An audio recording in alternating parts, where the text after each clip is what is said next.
चंद्र महिमा प्रथम दशीच्या पहाटे कंसाईसी अचाटे महाधिडी अवचटे लीळाची नाशिली विठ्ठल विठ्ठल।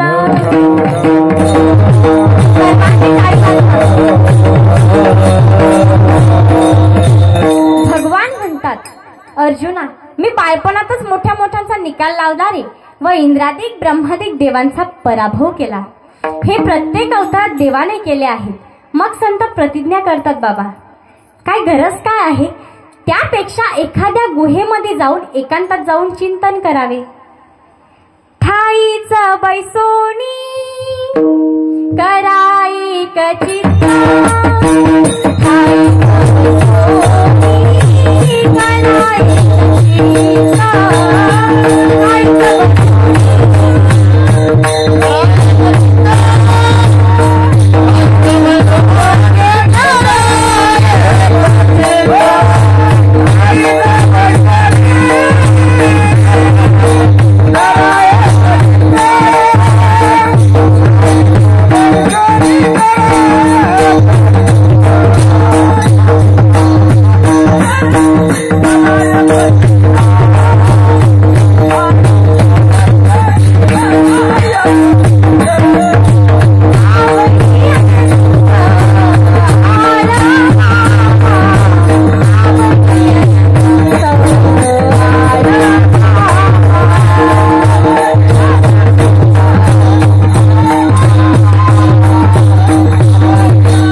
ठाईच बैसोनी कराई कचित्ता,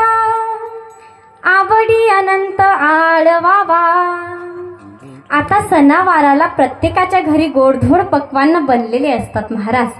बाई घाईघाईने स्वयंपाक करते। तेवढ्यात मालक आले व म्हणाले, झाला नाही अजून स्वयंपाक? तर बाई म्हणाली, हो ना झाला समजा, मग मी तुला मदत करू लागू का? कणिक मोडवून देऊ, डाळ घोटून देऊ का पापड्या लाटून देऊ? तर बाई म्हणते, कशाला, मी माझ्या कामात जबाबदार आहे, बांधली आहे, तुम्ही काय लुडबुड करतात? तसे संतही जबाबदार आहेत, देवही जबाबदार आहे, देवाने हामी घातली आहे ना, देवच म्हणतात।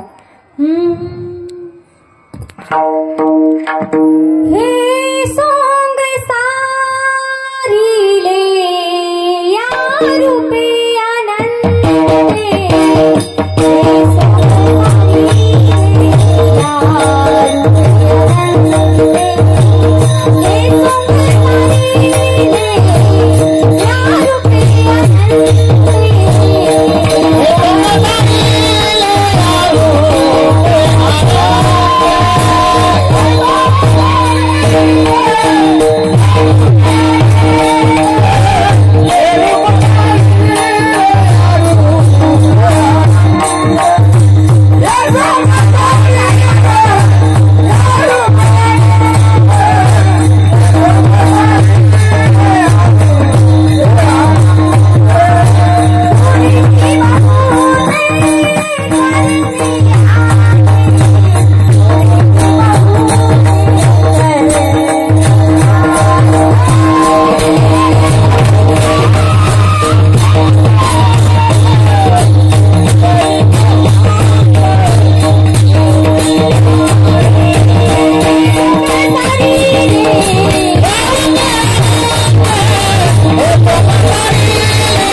पुढेही बहुतेक करणे आहे असे देव येतात महाराज, वचन देतात. मग संत कशाला प्रतिज्ञा करतात? देव करतीलच, पण याचे उत्तर असे की धर्माच्या रक्षणाकरता देवही येतात व संतही येतात. दोघांचे विचार कार्य एकच आहे असे आपल्याला दिसते.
देवासी अवतार भक्तासी संसार दोहींचा विचार एकपणे. जरी काम एकच असलेला महाराज तरी दोघांची रीत वेगवेगळी आहे. भक्ता राखे पायापाशी दुर्जनासी सौहारी, देवाचा अवतार होय दासा सुख दैत्या भय असे वासुदेव नारदाला म्हणतात. देव दृष्टांना मारतात महाराज व भक्ताचे रक्षण करतात. ज्याचा संहार करतात त्यांना दृष्ट म्हणावे व ज्याचे रक्षण करतात ना त्यांना भक्त म्हणावे. देवाने अनेकांचा मुर्दा पाडला हो महाराज. तसेच अनेक संतांना मारले असे एकही प्रमाण ग्रंथात दिलेले नाही, तर उलट पापी चांदड्यांचा उद्धार केला असे प्रमाण आहेत.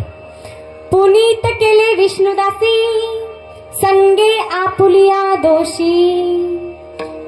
हुशार विद्यार्थ्याला पास करणे सोपे आहे आजी, परंतु ढ वर्गातील विद्यार्थ्याला पास करणे कठीण आहे. तसेच मुमुक्षाचा उद्धार करणे सोपे आहे, परंतु दोषी लोकांचा उद्धार करणे कठीण आहे. आणि हेच आमचे काम संतांनी केले आहे. हे काम दारूबंदी व्यसनमुक्ती संतच करतात. म्हणून महाराज म्हणतात धर्माचे पालन करणे पाखंड खंडना.